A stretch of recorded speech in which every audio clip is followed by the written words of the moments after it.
Hello everyone. अब आप लोग पढ़ने जा रहे हैं आपकी हिंदी का चैप्टर सेकंड, प्रेमचंद के फटे जूते पार्ट सेकंड। ठीक है, जो कि आप ने पहले पार्ट में पढ़ा था प्रेमचंद जी के बारे में। और हम उसको थोड़ा और आगे बढ़ाते हैं, तो पहले उसको थोड़ा रिवाइज कर लेते हैं।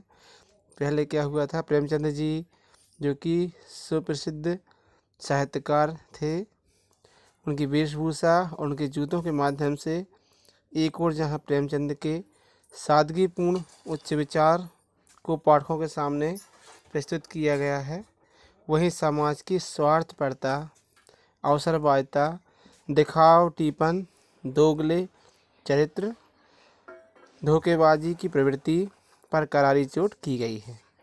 फोटो में प्रेमचंद के जूतों को देखकर ऐसा लगता है कि सामाजिक बुराइयों से लड़ते लड़ते ही उनके जूते की यह हालत हुई है। तो देखिए आप लोग, जब प्रेमचंद जी फ़ोटो खिंचवाते हैं तो अपनी पत्नी के साथ, तो फ़ोटो में उनकी पोशाक तो ठीक है, कुर्ता धोती, लेकिन जो कहना चाहिए वो जूते पहने हुए थे, वो एक जूता तो उनका ठीक था, लेकिन एक जो था उसमें से एक उंगली जो है पैर की बाहर निकल रही थी।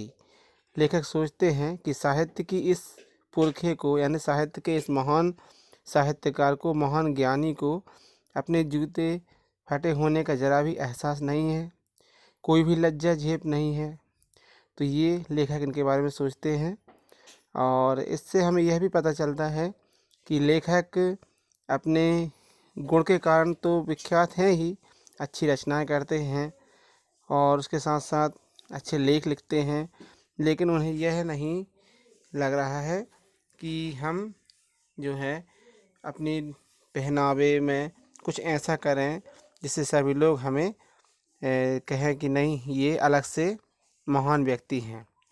तो ये लेखक को विशेष चिंता थी उनके बारे में, और कहने लगे लेखक कि फ़ोटो खिंचवाने को बहुत इच्छुक नहीं रहे होंगे शायद, तो पत्नी के आग्रह को टाल ना सके होंगे और अच्छा कहकर फ़ोटो खिंचवाने बैठ गए होंगे। इससे अच्छा तो वे मना ही कर देते।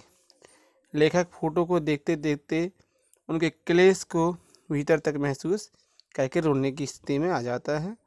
वह सोचता है कि लोगों फ़ोटो खिंचवाने के लिए जूते तो ठीक है, कोट और यहाँ तक कि दूसरों की चीज़ें भी उधार ले लेते हैं। लोग इत्र लगाकर फ़ोटो खिंचवाते हैं, फ़ोटो में खुशबू आ जाए, गंदे से गंदे आदमी की फ़ोटो अच्छी होती है, और प्रेमचंद तस्वीर को महत्व ही नहीं देते। लेखक मानता है कि आज टोपी जूते से सस्ती है, और जब उन्होंने यह फ़ोटो खिंचाया तब भी सस्ती ही रही होगी। महान कथाकार, उपन्यास सम्राट, युग प्रवर्तक आदि नामों से प्रसिद्ध होने वाले ये फ़ोटो में भी ऐसे जूते पहने हुए हैं। तो देखिए आप लोग, लेखक बहुत चिंतित हैं उनको लेकर और सोचते हैं। लेखक प्रेमचंद के जूते से अपने जूते की तुलना करते हुए कहते हैं कि उसका भी जूता कोई अच्छा नहीं है। ऊपर से अच्छा दिखने वाले जूते जो हैं, जो कि ऊपर से अच्छे दिख रहे हैं, लेकिन उनका तलवा जो है कैसा है, घिसा हुआ है। इसमें अंगूठा घिसकर लहूलुहान हो गया है। तला घिसते घिसते पूरा पंजा घायल हो जाएगा, पर उंगली नहीं दिखेगी। तो लेखक कहते हैं कि मेरा जो है जूता भी फटा हुआ है, लेकिन क्या है, इसमें ऊपर से नहीं दिख रहा है कि ये फटा हुआ, भले ही नीचे से पूरा फटा हो या मेरे पैर को हानि पहुंच रही हो या घर्षण के कारण नीचे ज़मीन से पूरा, कहना चाहिए, तलवा लहूलुहान हो रहा है, लेकिन ऊपर से नहीं दिख रहा है। तो यही तो व्यंग है आज के समाज के प्रति हमारे जो लेखक हैं कर रहे हैं, कि व्यक्ति अंदर से भले ही कितने भी, कहना चाहिए, दुख भोग रहा हो और कैसे भी अपना गुजारा कर रहा हो, लेकिन ऊपर से दिखावटी जीवन जीता है।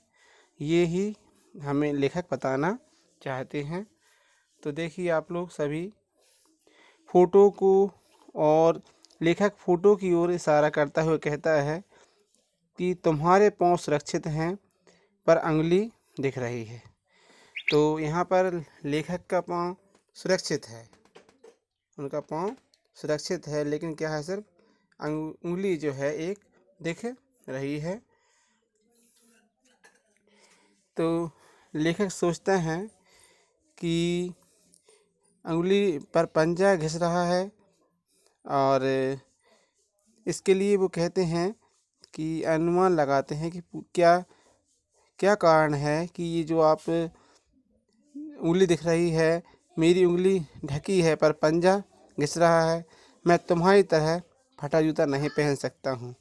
लेखक प्रेमचंद की मुस्कान के बारे में अनुमान लगाते हैं और पूछते हैं कि क्या होरी का गोदान हो गया है, यानी उनकी जो कृति है गोदान, उसके बारे में जब आप पढ़ोगे उसको, प्रेमचंद की जो कृति है गोदान, तो आपको समझ में आ जाएगा।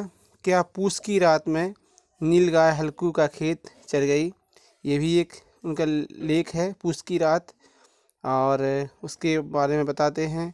या सुजान भगत का लड़का मर गया क्योंकि डॉक्टर क्लब छोड़कर नहीं आ सकता, अथवा माधो जो है औरत के कफन के चंदे की शराब पी गया, यही मुस्कान मालूम होती है।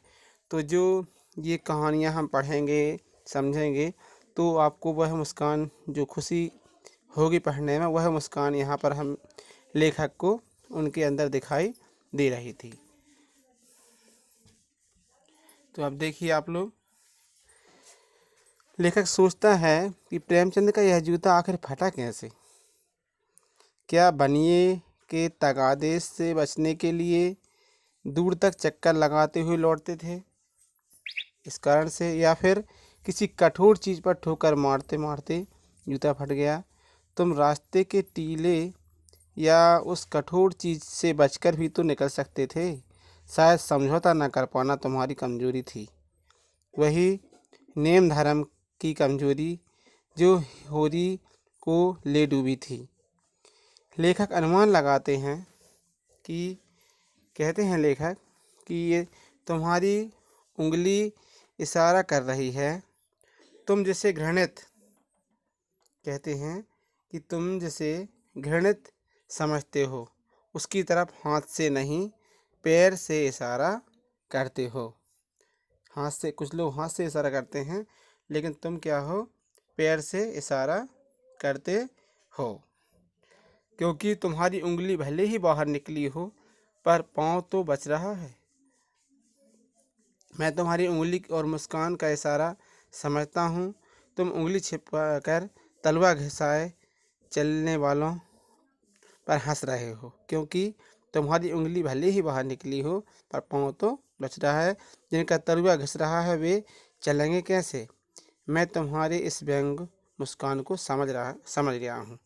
यानी लेखक कहते हैं कि जो मुस्कान है आपके अंदर, आप इसलिए मुस्कुरा रहे हैं कि लोग बाग जो है, कहना चाहिए ऊपर से भले ही साउथ है जूता, लेकिन यदि तलवा उसका ख़राब है तो फिर उसका कोई मतलब नहीं। ऐसे ही यदि आप बाहर से अच्छे दिख रहे हो या अच्छा बनावटी भेष बनाए हो, लेकिन अंदर से आप परेशानियों से जूझ रहे हो और किसी प्रकार की समस्या है उसे आप दिखा नहीं रहे हो, या अपना भीतरी जीवन आप किसी सामने नहीं लाना चाहते हो, तो फिर उससे कोई मतलब नहीं है।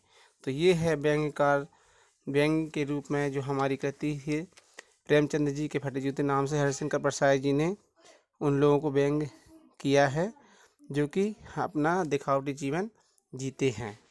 तो आप इसे समझ लीजिएगा, पार्ट सेकंड है ये आपका, और निश्चित है आपको समझ में आ जाएगा। फिर आप लोग उसके क्वेश्चन आंसर सेंड करेंगे और फिर हम आपके नेक्स्ट चैप्टर को एक्सप्लेन करेंगे। धन्यवाद।